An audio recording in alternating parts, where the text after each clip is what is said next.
Assalamualaikum warahmatullahi wabarakatuh. Perkenalkan, nama saya Nadia Fitria Nursakinah dengan nomor induk mahasiswa 198100024 di Fakultas Ilmu Komunikasi semester 4 di Universitas Putra Indonesia Cianjur. Tujuannya pembuatan video ini untuk memenuhi tugas ujian akhir semester di mata kuliah Human Relation. Nah, di video kali ini saya akan sedikit menjelaskan tentang Human Relation dalam organisasi. Nah, apa sih Human Relation itu?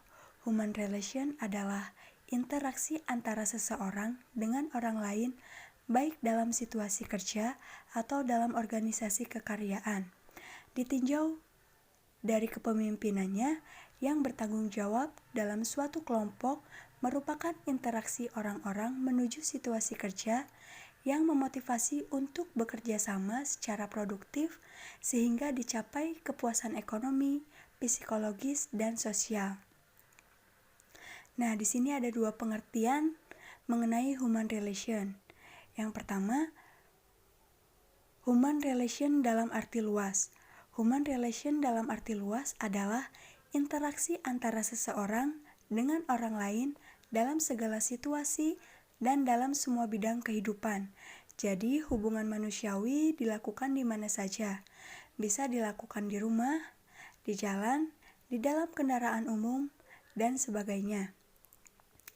Yang kedua, hubungan manusiawi dalam arti sempit atau human relation dalam arti sempit adalah interaksi antara seseorang dengan orang lain. Akan tetapi, interaksi di sini hanyalah dalam situasi kerja dan dalam organisasi kerja atau work organization. Human relation menurut para ahli.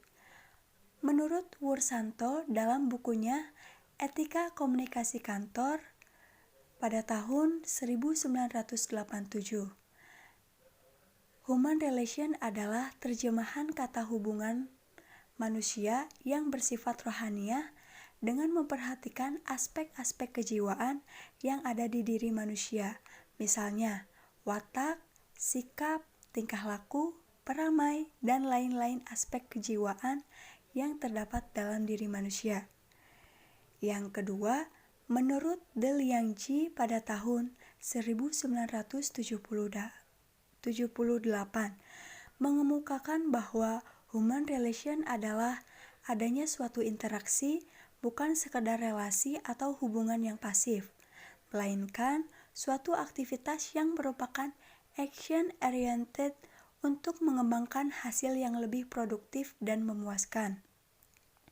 Dan yang ketiga, menurut Stan Kosen mengartikan human relation sebagai telaah perilaku manusia dan antar hubungan dalam organisasi dengan tujuan menggabungkan kebutuhan-kebutuhan dan sasaran-sasaran pribadi dengan kebutuhan-kebutuhan dan sasaran organisasi secara menyeluruh. Fungsi human relation. Fungsi human relation itu sendiri yaitu dilakukan untuk menyembuhkan orang yang menderita frustasi. Frustasi timbul pada diri seseorang akibat suatu masalah yang tidak dapat dipecahkan olehnya. Apabila frustasi itu diderita oleh anggota, apabila jika jumlahnya banyak, ini akan mengganggu jalannya organisasi, akan menjadi rintangan bagi tujuan yang hendak dicapai oleh organisasi. Tidaklah bijaksana jika seseorang pemimpin menangani setiap anggota yang frustasi dengan tindakan kekerasan. Dan disinilah pentingnya peranan human relation. Dia harus membawa penderitaan dari situasi masalah kepada pemecahan masalah situasi. Tujuan human relation. Yang pertama, memenuhi kebutuhan antara individu yang satu dengan yang lainnya. Yang kedua, memperoleh pengetahuan dan informasi baru. Yang ketiga, menumbuhkan sikap kerjasama. Yang keempat, menghilangkan sikap egois atau merasa paling benar. Dan yang kelima, menghindari dari sikap stagnan karena manusia adalah makhluk homo socius, mengubah sikap dan perilaku diri sendiri dan orang lain serta memberikan bantuan.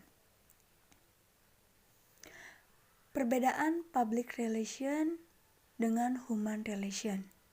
Public relation itu sendiri adalah fungsi manajemen yang membantu meraih tujuan organisasi, merumuskan filosofi dan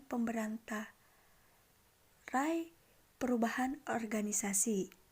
Sedangkan human relation itu sendiri dalam aktivitas manajemen adalah untuk mengupayakan agar para karyawan mampu menciptakan suatu kerjasama antar karyawan dalam satu tim kerja, meningkatkan produktivitas dan memperoleh kepuasan kerja.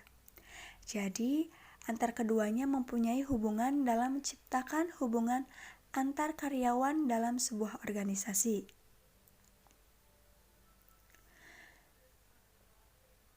Nah, sampai di sini video yang saya dapat sampaikan. Mudah-mudahan bermanfaat. Wassalamualaikum warahmatullahi wabarakatuh.